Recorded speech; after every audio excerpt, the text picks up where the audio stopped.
বিতর্কিত নির্বাচনের জন্য ২২ ডিসিকে বাধ্যতামূলক অবসর, দুর্নীতির অভিযোগ পেলে ব্যবস্থা। ২১-এর প্রথম প্রহরে ভাষা শহীদদের শ্রদ্ধা জানাতে প্রস্তুত জাতি, নেই জঙ্গি হামলার আশঙ্কা। উত্তরায় বাসে গণছিনতাইয়ের অভিযোগ এনে এক নারীর ফেসবুক স্ট্যাটাস, সত্যতা মেলেনি বলছে পুলিশ।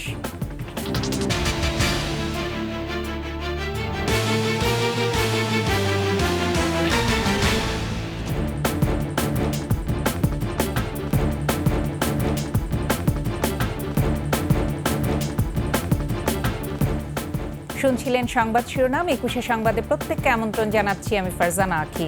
দর্শক, ২১শে টেলিভিশনের সংবাদ একই সাথে সরাসরি দেখতে পাবেন আমাদের ফেসবুক পেজ www.facebook.com/2124 অনলাইনে।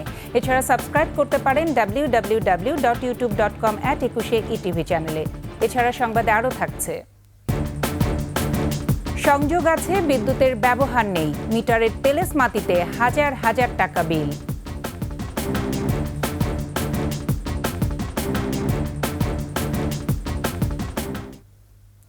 ২০১৪-১৮ সালের জাতীয় নির্বাচনে রিটার্নিং অফিসার হিসেবে যে ডিসিরা দায়িত্ব পালন করে কারচুপি ও নিশিরাতের ভোট সহ নানা দুর্নীতি করেছেন, তাদের মধ্যে ২২ জনকে বাধ্যতামূলক অবসরে পাঠিয়েছে সরকার।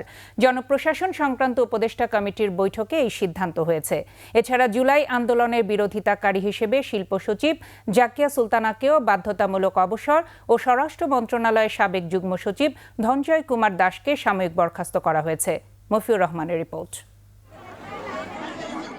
বিগত ৩টি বিতর্কিত জাতীয় নির্বাচনে রিটার্নিং কর্মকর্তা ও জেলা প্রশাসকের দায়িত্ব পালন করা ৩৩ জন কর্মকর্তাকে বুধবার বিশেষ ভারপ্রাপ্ত কর্মকর্তা ওএসডি করেছে সরকার। তারা বিভিন্ন মন্ত্রণালয়, বিভাগ ও দপ্তরে যুগ্ম সচিব ও সমপর্যায়ের পদে কর্মরত ছিলেন। একই কারণে এর আগেও ১২ কর্মকর্তাকে ওএসডি করা হয়েছিল। এসব বিষয়ে জনপ্রশাসন সচিব বলেন, বিতর্কিত নির্বাচনের দায়িত্ব পালনের সময় তারা কেউ বিরোধিতা করেননি। কেউ বলি বিতর্কিত, কেউ বলি অগ্রহণযোগ্য, কেউ বলি দিনের ভোট রাতে ইত্যাদি। এই সমস্ত জায়গায় যে সমস্ত রিটার্নিং অফিসার, আপনারা জানেন ডিসির রিটার্নিং অফিসার ছিল, অনেক বড় নেগেটিভ ভূমিকা রেখেছিল।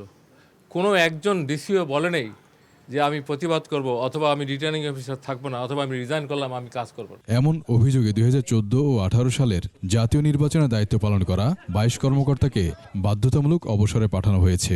যারা ডিসি ছিলেন তার মধ্যে সচিবও আছে। ২২ জনকে আমরা বাধ্যতামূলক অবসর দেওয়ার আদেশ জারি হয়েছে। ধনঞ্জয়ও এখন আর চাকরিতে নাই, তাকে সাসপেন্ড করা হয়েছে গতকাল। He is no more in the job, কিন্তু সে পলাতক। এরই মধ্যে যারা অবসরে গেছেন, দুর্নীতির অভিযোগ পেলে তাদের বিরুদ্ধেও ব্যবস্থা নেওয়া হবে। কোটি কোটি টাকার অভিযোগ, এগুলো কিন্তু আমরা দুদকে মামলা দিচ্ছি। মফিউর রহমান, ২১শে টেলিভিশন, ঢাকা। আন্তর্জাতিক মাতৃভাষা দিবসে শ্রদ্ধা নিবেদনের জন্য প্রস্তুত কেন্দ্রীয় শহীদ মিনার। ভাষা শহীদদের স্মরণে স্মৃতির মিনার সাজিয়ে তুলতে কাজ চলছে শেষ মুহূর্তের। এদিকে শহীদ মিনার পরিদর্শন করতে গিয়ে ডিএমপি কমিশনার জানান, দিবসটিকে কেন্দ্র করে কোনো ধরনের জঙ্গি হামলার আশঙ্কা নেই, থাকছে ৪ স্তরের নিরাপত্তা। বিস্তারিত সিলাত আল মুস্তাকিমের রিপোর্টে। ২১শে ফেব্রুয়ারির বাকি মাত্র একদিন, বৃহস্পতিবার রাত থেকেই ভাষা শহীদদের শ্রদ্ধা জানাতে ঢল নামবে কেন্দ্রীয় শহীদ মিনারে। কেন্দ্রীয় শহীদ মিনারের মূল বেদিসহ পুরো প্রাঙ্গণ পরিষ্কার পরিচ্ছন্ন করা সহ সৌন্দর্য বর্ধন ও নিরাপত্তা নিশ্চিতের কাজ এখন শেষ পর্যায়ে। ঢাকা বিশ্ববিদ্যালয়ের চারুকলা অনুষদের শিক্ষার্থীরা মিনার প্রাঙ্গণে আলপনা এঁকে রঙের তুলিতে সাজিয়ে তুলেছেন, দেয়ালে দেয়ালে ফুটিয়ে তুলেছেন বর্ণমালা। শহীদ মিনার পরিদর্শন শেষে ডিএমপি কমিশনার মাতৃভাষা দিবসকে কেন্দ্র করে জঙ্গি হামলার আশঙ্কা নেই বলে জানান। রাজ্য পদার্থ বা বিস্ফোরক বা এরূপ কোনো কিছু যাতে নিয়ে কেউ প্রবেশ করতে না পারে, তার জন্য আমাদের ব্যাপক ব্যবস্থা থাকবে। যে সমস্ত শীর্ষ সন্ত্রাসী জামিনে আছে তাদের এরিয়া অফ ক্রাইম বা এরিয়া অফ অপারেশন এক জিনিস, আর শহীদ মিনারের পুষ্পমাল্য অর্পণ ভিন্ন জিনিস। এখানে তো তাদের কোনো ইন্টারেস্ট নেই। তারা যারা বাইরে আসে আমরা জানি, তাদেরকেও আমরা চেস করতেছি, তারা কনফেশনের ভিতরেই আসে। একেবারে যে তারা ফ্রি অপারেশন বা ফ্রি কিছু করতে পারছে এমনটি নয়। বিচ্ছিন্ন এক দুইটি মেনলি মোবাইল ছিনতাই ব্যতীত নগরীতে বড় ধরনের কোনো অপরাধ নেই। ল অ্যান্ড অর্ডার কোনো সমস্যা নেই, এভরিথিং ইজ নর্মাল। এদিকে রাজনৈতিক দলগুলোকে সুশৃঙ্খলভাবে শ্রদ্ধা নিবেদনের জন্য আহ্বান জানিয়েছেন ঢাকা বিশ্ববিদ্যালয় কর্তৃপক্ষ। রাজনৈতিক নেতৃবৃন্দের কাছে এই শ্রদ্ধা নিবেদনের জায়গায় আমরা এই শৃঙ্খলাটা বজায় রাখার ক্ষেত্রে আপনারা আপনাদের নেতা কর্মী যারা বিভিন্ন পর্যায়ে আছে তাদেরকে আপনারা একটু আহ্বান জানাবেন যাতে সুশৃঙ্খলভাবে এই শ্রদ্ধা নিবেদনটা করা যায়। এবারের শ্রদ্ধা নিবেদনের সূচিতে কিছুটা পরিবর্তন করা হয়েছে বলেও জানানো হয়েছে। নিরাপত্তা ইস্যুর কারণেই হয়তো স্কেডিউলটা তৈরি করেছেন আমার ধারণা। সিরাত আল মুস্তাকিম, 21 টেলিভিশন, ঢাকা। অস্ত্র ঠেকিয়ে রাজধানীর উত্তরায় যাত্রীবাহী বাসে গণছিনতাইয়ের অভিযোগ এনেছেন এক নারী। তার দেয়া সেই ফেসবুক স্ট্যাটাস নিয়ে চলছে তোলপাড়। পুলিশ বলছে ফেসবুকে দেয়া ওই নারীর অভিযোগের বিষয়ে তদন্ত চলছে, তবে এখন পর্যন্ত সত্যতা পাওয়া যায়নি। রিপোর্ট করছেন দীপু শিকদার। বুধবার নাফিসা নামের এক নারীর ফেসবুক স্ট্যাটাস অবিকল তুলে ধরেন আশরাফ উদ্দিন নামে এক ব্যক্তি, যেখানে বলা হয় এয়ারপোর্টে যাওয়ার জন্য বাসে ওঠেন ওই নারী। এরপর কয়েক ব্যক্তি বাসে উঠে ধারালো অস্ত্র দেখিয়ে বেশ কয়েকজনের মোবাইল মানিব্যাগ ছিনিয়ে নিয়ে যায়। তবে হাউস বিল্ডিং এলাকায় সরজমিনে গিয়ে স্থানীয় পথচারী, গণপরিবহন শ্রমিক আর প্রতিদিন ওই পথে চলাচলকারীদের সঙ্গে কথা হয় 21-এর। তারা কেউ এই ঘটনা জানেন না। কালকে এদিকে কোনো আপনাদের পরিবহনে কোনো ছিনতাই হয়েছে বলতে পারেন? তবে এখানে প্রায় ছিনতাই হয় বলে জানালেন তারা। বাসের ভিতরে মানে মোবাইল টোবাইল ছিনতাই করে নিয়ে যাচ্ছে, গলার চেন ছিঁড়ে নিয়ে যাওয়া হয়, কানের জিনিস ছিঁড়ে নেওয়া হলো। আমাদের মাঝে অনেকটা আতঙ্ক থাকে যে আমরা ছিনতাইয়ের শিকার হই কিনা। ওই স্ট্যাটাসের সূত্র ধরে ফোনে কথা হয় ওই নারীর সঙ্গে। তিনি জানান হাউস বিল্ডিং এলাকায় ভিক্টর পরিবহনে অস্ত্র ঠেকিয়ে গণছিনতাইয়ের ঘটনা ঘটে চোখের পলকে। আর এই তথ্য জানিয়ে ফেসবুকে পোস্ট দিয়ে তিনি একরকম চাপে পড়েছেন। প্রচার না করলেও তার এই বক্তব্যটি 21-এর কাছে সংরক্ষণ আছে। এদিকে উত্তরা পূর্ব থানা পুলিশ বলছে এই অভিযোগের সত্যতা এখন পর্যন্ত পাওয়া যায়নি। বাসের সংশ্লিষ্ট যারা জড়িত তাদের সাথে যোগাযোগ করি এবং আমরা নিজেরা মাঠ পর্যায়ে চেষ্টা করি এবং সিসিটিভি ফুটেজ সংগ্রহের চেষ্টা করি এরকম কোনো ঘটনা ঘটছে কিনা। এখন পর্যন্ত এরকম কোনো ঘটনার সঠিকতা পাওয়া যায় নাই, কিন্তু চেষ্টা অব্যাহত আছে। সব অপরাধের বিরুদ্ধে দিনে দিনে শক্ত অবস্থানে যাচ্ছে বলে জানান এই কর্মকর্তা। সেই বিষয়টা আসলে আমরা খতিয়ে দেখছি। এই ঘটনার যদি সত্যতা পাওয়া যায় অবশ্যই আমরা আইনানুগ ব্যবস্থা গ্রহণ করব। সব ছিনতাই, চাঁদাবাজি এসব প্রতিরোধের জন্য আমরা নানা রকম পদক্ষেপ গ্রহণ করছি। শুধু উত্তরা এলাকাতে গতকাল 17 জনকে গ্রেফতার করেছি। এই স্ট্যাটাস ঘিরে আলোচনা এখন মানুষের মুখে মুখে। দীপু শিকদার, 21 টেলিভিশন, ঢাকা। রাজধানীর মোহাম্মদপুরের চাঁদ উদ্যান এলাকায় যৌথ বাহিনীর উপর গুলির ঘটনা ঘটেছে। আন্তঃবাহিনী জনসংযোগ পরিদপ্তর ISPR জানায় বুধবার রাতে মোহাম্মদপুরের চাঁদ উদ্যান এলাকায় ছিনতাইয়ের প্রস্তুতি নিচ্ছে এমন তথ্য পায় যৌথ বাহিনী। পরবর্তীতে ঘটনাস্থলে অভিযান পরিচালনার সময় যৌথ বাহিনীর সদস্যদের উপর একটি একতলা ভবনের ছাদ থেকে অতর্কিতে গুলি চালানো হয়। আভিযানিক দলটি আত্মরক্ষার্থে তৎক্ষণাৎ পাল্টা ব্যবস্থা গ্রহণ এবং 5 জন সন্ত্রাসীকে অস্ত্রসহ আটক করে। পরবর্তীতে বাড়িটিতে তল্লাশি চালিয়ে ছাদের ওপর থেকে 2 জনের মৃতদেহ উদ্ধার করা হয়।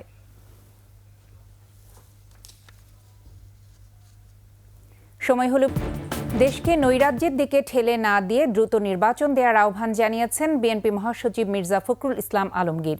তিনি বলেন, অন্তর্বর্তী সরকারকে সমর্থন দিয়ে যাচ্ছে বিএনপি, নেতাকর্মীরা যেন ধৈর্য না হারান। কুমিল্লায় জনসভায় এসব কথা বলেন মির্জা ফখরুল। কুমিল্লা প্রতিনিধি হুমায়ুন কবির রনির তথ্য ছবিতে ডেস্ক রিপোর্ট।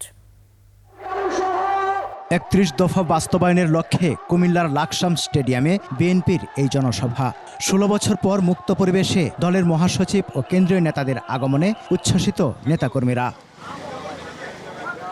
সমাবেশে যোগ দেন দলের মহাসচিব মির্জা ফখরুল ইসলাম আলমগীর। তিনি বলেন, দেশে নির্বাচন দিয়ে একটা স্থিতিশীল পরিস্থিতি সৃষ্টি করা প্রয়োজন। আমরা মনে করি যে বাংলাদেশকে কোনো ঝুঁকির মধ্যে ফেলা উচিত নয়। সেই জন্যই বাংলাদেশকে এখন একটা নির্বাচনের মধ্য দিয়ে একটা স্থিতিশীল অবস্থা সৃষ্টি করা প্রয়োজন। মির্জা ফখরুল বলেন, দেশকে নিয়ে এখনো ষড়যন্ত্র হচ্ছে। আমাদের দেশকে নিয়ে অনেক ষড়যন্ত্র হচ্ছে। ওই যে চলে গেছে পাশের দেশে, পালাই গেছে না হাসিনা বেগম, তো হাসিনা বেগম ওখানে গিয়ে আবার দিল্লিতে বসছেন। দিল্লিতে বসে তিনি বিভিন্ন রকম ষড়যন্ত্র চক্রান্ত করছেন। জনসভায় প্রধান বক্তা ছিলেন বিএনপির ভাইস চেয়ারম্যান বরকতুল্লাহ বুলু। নির্বাচনের রোডম্যাপ দিয়ে দেন, নির্বাচিত সরকারের কাছে ক্ষমতা হস্তান্তর করে যান, আপনাকেও বাংলাদেশের মানুষ, সারা পৃথিবীর মানুষ শ্রদ্ধার চোখে দেখবে। এর আগে সকাল থেকে লাকসাম, মনোহরগঞ্জ, লাঙ্গলকোট, কুমিল্লা সদর দক্ষিণ ও লালমাই উপজেলা থেকে সমাবেশে যোগ দেন নেতাকর্মীরা। দুপুরের মধ্যে কানায় কানায় পূর্ণ হয়ে যায় স্টেডিয়াম ও আশপাশের রাস্তা। সমর ইসলাম, ডেস্ক রিপোর্ট, 21 টেলিভিশন। সংযোগ আছে কিন্তু বিদ্যুতের কোনো ব্যবহার নেই, তারপরও উঠছে হাজার হাজার টাকা বিল। মিটারের এমন তেলেসমাতিতে দিশেহারা গ্রাহক। এ নিয়ে পরস্পরকে দোষারোপ করছে পল্লী বিদ্যুতায়ন বোর্ড ও পল্লী বিদ্যুৎ সমিতি। অনুসন্ধান বলছে নিম্নমানের মিটার কিনে নিজেদের পকেট ভরছে পল্লী বিদ্যুতের কর্তারা।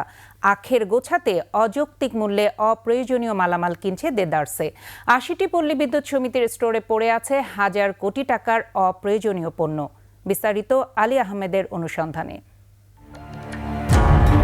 কোনো সংযোগ নেই, কোথাও মাটিতে, কোথাও খালি টেবিলে পড়ে আছে বিদ্যুতের ডিজিটাল মিটার, আবার কোথাও ফেলে রাখা হয়েছে নষ্ট হিসাবে। কিন্তু দায়িত্ব পালন করে যাচ্ছে নিজে নিজেই। অটো পালসের মাধ্যমে উঠছে বিল।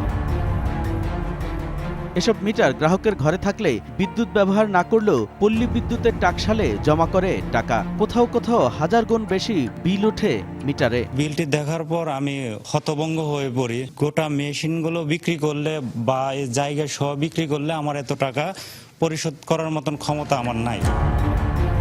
নিম্নমানের মিটারের কারণে পকেট কাটা যায় গ্রাহকের।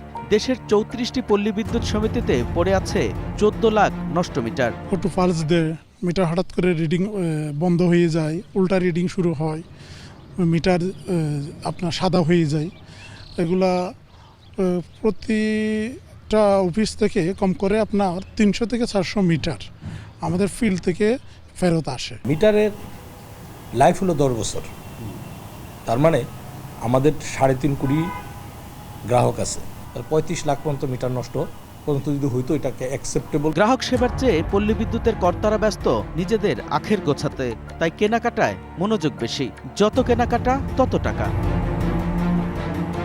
অভিযোগ, পল্লী বিদ্যুৎ সমিতির স্টোরে পড়ে আছে হাজার কোটি টাকার অপ্রয়োজনীয় পণ্য। প্রায় 1000 কোটি টাকার মতো মালামাল যেটা জীবনে কখনো ইউজ হবে না সেভাবে পড়ে আছে, যেটা এই 1000 কোটি টাকা মালামাল শুধুমাত্র আরবির ফিল্ড পর্যায়ের অভিজ্ঞতা না থাকার কারণে এবং তারা এই যে অপরিকল্পিতভাবে মালামালগুলো ক্রয় করে একটা দুর্নীতির আখড়া করেছে, সেটার বাস্তবায়ন হচ্ছে এই যে স্টোরে আপনারা এসেছেন, স্টোরে এই মালামালগুলো। বিদ্যুতের লাইন দিতে এক এক গ্রাহকের ক্ষেত্রে এক এক পদক্ষেপ নেয় পল্লী বিদ্যুৎ। কাউকে বিনামূল্যে বিদ্যুতের লাইন করে দেন, কারো কাছ থেকে নেন টাকা। এসব নিয়ে সংবাদ প্রকাশ করতে চাইলে নেন নানা কৌশল। কেউ কেউ হন ক্ষিপ্ত। অনুমতি ছাড়া করবেন না, তথ্য অধিকার আইনে কিন্তু ঝামেলা করবেন। এটা থেকে আমার দাপ্তরিক, আপনার সাথে পার্সোনাল সম্পর্ক, পার্সোনাল প্লিজ এটা ওটা কিছু মনে করেন না। পল্লী বিদ্যুৎ সমিতিতে কর্মরতরা অভিযোগ করেন, কেনাকাটা, নিয়োগ সবকিছুর নিয়ন্ত্রণ করে পল্লী বিদ্যুতায়ন বোর্ড, কিন্তু গ্রাহকের মুখোমুখি হতে হয় সমিতিতে কর্মরতদের। মাঠে মাইর খাই আমরা, কারণ তারা কিন্তু গ্রাহকের সাথে সরাসরি সংশ্লিষ্ট না, সরাসরি সংশ্লিষ্ট আমরা। আলী আহমেদ, 21 টেলিভিশন। 21 সংবাদে আবারও আমন্ত্রণ। টেকনাফের নাপ নদী থেকে আরও 19 জেলে সহ 4টি মাছ ধরার ট্রলার নিয়ে গেছে মিয়ানমারের সশস্ত্র বিদ্রোহী গোষ্ঠী আরাকান আর্মি। সাগর থেকে মাছ ধরে ফেরার পথে ট্রলার সহ জেলেদের ধরে নিয়ে যাওয়ার বিষয়টি নিশ্চিত করেছেন টেকনাফ উপজেলা নির্বাহী কর্মকর্তা শেখ এহসান উদ্দিন। তিনি জানান, এ ঘটনায় বিজিবির সাথে আলোচনা করে তাদের ফেরত আনার চেষ্টা চলছে। এর মধ্যে 2টি ট্রলার টেকনাফের কায়ুকখালী এবং অপর 2টি শাহপুরীর দ্বীপঘাটের। এর আগের 10 ফেব্রুয়ারি নাফ নদীর মোহনা থেকে 4 মাঝি মাল্লাকে অস্ত্রের মুখে ধরে নিয়ে যায় আরাকান আর্মি। আর এরই সাথে শেষ করছি 21 সংবাদ। তবে যাবার আগে সংবাদ শিরোনামগুলো জানাচ্ছি আরও একবার। বিতর্কিত নির্বাচনের জন্য 22 ডিসিকে বাধ্যতামূলক অবসর, দুর্নীতির অভিযোগ পেলে ব্যবস্থা। 21-এর প্রথম প্রহরে ভাষা শহীদদের শ্রদ্ধা জানাতে প্রস্তুত জাতি, নেই জঙ্গি হামলার আশঙ্কা। এবং উত্তরায় বাসে গণছিনতাইয়ের অভিযোগ এনে এক নারীর ফেসবুকে স্ট্যাটাস, সত্যতা মেলেনি বলছে পুলিশ।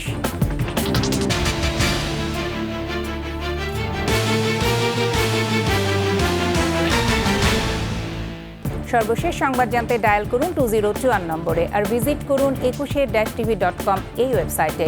ফেসবুকে ভিজিট করতে পারেন www.facebook.com/2124 অনলাইনে। এছাড়া সাবস্ক্রাইব করতে পারেন www.youtube.com/21etv চ্যানেলে। এতক্ষণ সঙ্গে থাকার জন্য ধন্যবাদ। পরবর্তী সংবাদ রাত 11টায় দেখার আমন্ত্রণ রইল। 21-এর সাথেই থাকুন।